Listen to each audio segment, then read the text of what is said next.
After photographing weddings with Fujifilm cameras for 10 years, I always figured that night photography would be an easy genre for me to try out. It turns out that it's quite the learning curve. But after a year and a half of trial and error, I finally feel like I'm getting in the groove. In this video, I'm going to share with you all 6 valuable tips that will help any aspiring night photographer.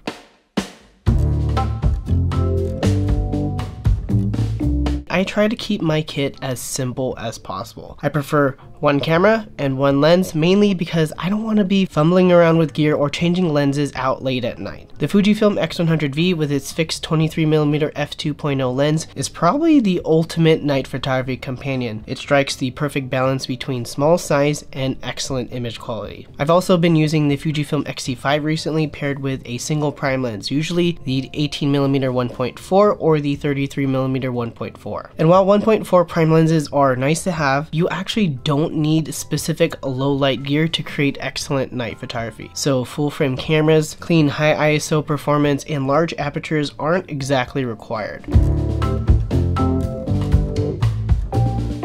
I like to keep the aperture wide open to let in as much light as possible. However, I will stop down for more depth of field if the specific scene does call for it, and usually I'm stopping down to f2.8, sometimes f4. My main goal when determining the settings for my camera is to avoid unintentional motion blur or camera shake with a low shutter speed. I try to keep the shutter speed at around 1/30th of a second or faster on the X100V because it does not have IBIS or in-body image stabilization. And on the X-T5, because it does have IBIS, I can go a little bit lower. Just double check the sharpness of any static subjects in your scene while you land and determine that specific shutter speed for that focal length. The truth is, I'm not really concerned with freezing action of people walking by, as I do feel like the slight subject blur actually adds a certain dimension to the photo. While I understand that high ISO noise is pretty much unwanted in most photography situations, with night photography, especially on APS-C sensors, it's kind of inevitable. But my approach is to embrace the film-like grain of the Fujifilm sensors. I actually feel that it adds a little bit of character to the image rather than looking like digital noise.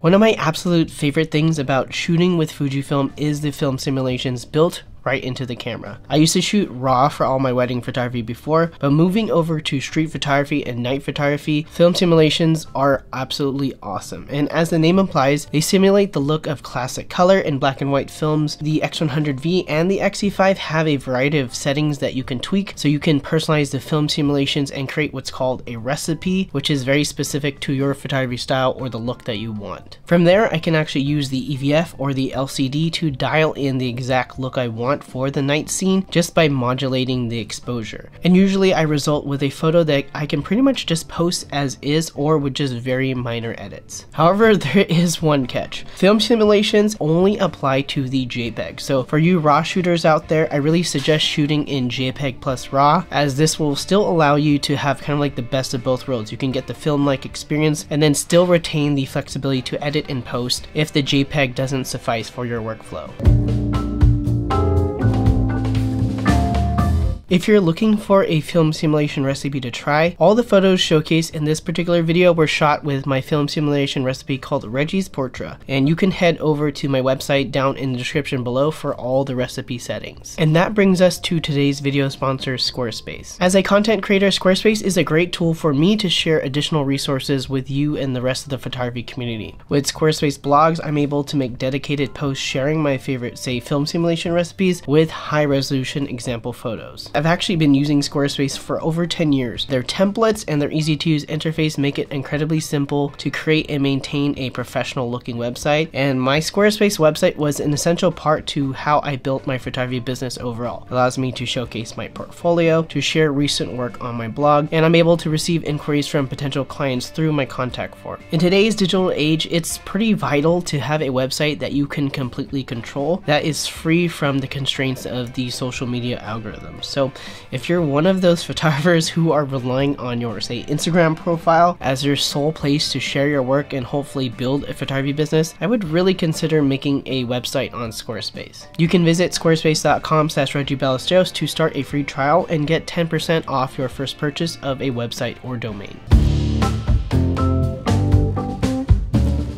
Without the sun's illumination, this kind of forces you to explore your surroundings and search for external light sources. Keep an eye out for windows, lamps, or the crowd's favorite, the neon signs. If you need help learning how to scan your scene for different sources of light, I definitely recommend to check out my course, the Light and Lines Photography Bootcamp, down in the description below. I personally tend to light my night photography in two ways. The first is to use the light as a bright backdrop to contrast with something like a silhouetted figure. And then the second is to frame a geometric composition using the lights within the natural architecture of the scene to create some sort of visual interest. I find it best to expose for the highlights of the lighting in the scene and let the dark areas fall to shadow. I turn on the camera's highlight warning so that I'm aware which elements I'm losing detail on, and then I can kind of make decisions if it's something important or if it's something that's not. And on the shadow side, I actually don't really monitor the shadow detail at all. Like, I'm not looking at the histogram to see if I'm clipping. Instead, I'm looking at the overall vibe of the photo in the preview of the LCD or the EVF. And I know a lot of photographers obsessed over shadow detail, but in night photography, keeping the shadows dark is more accurate to what our eyes actually see.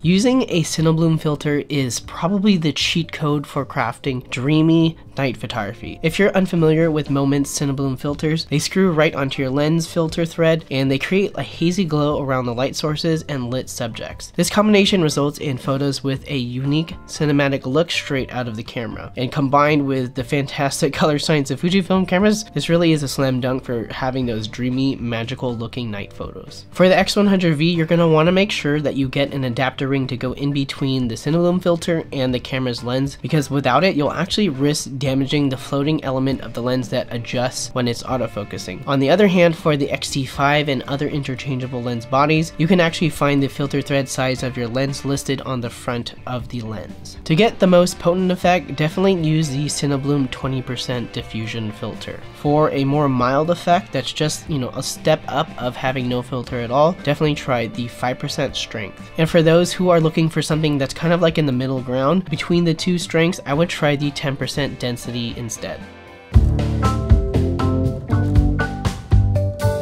If there is a sense of mystery and eeriness in a night scene that you're photographing, having an element of rain will amplify that effect. Try and photograph while it's raining or right after it's rained. I like to use the tilt screen of my camera and get as close to the wet surface as possible, as the wet ground will really reflect any lights in the scene and create an image with more depth and interest than if it wasn't wet on the ground.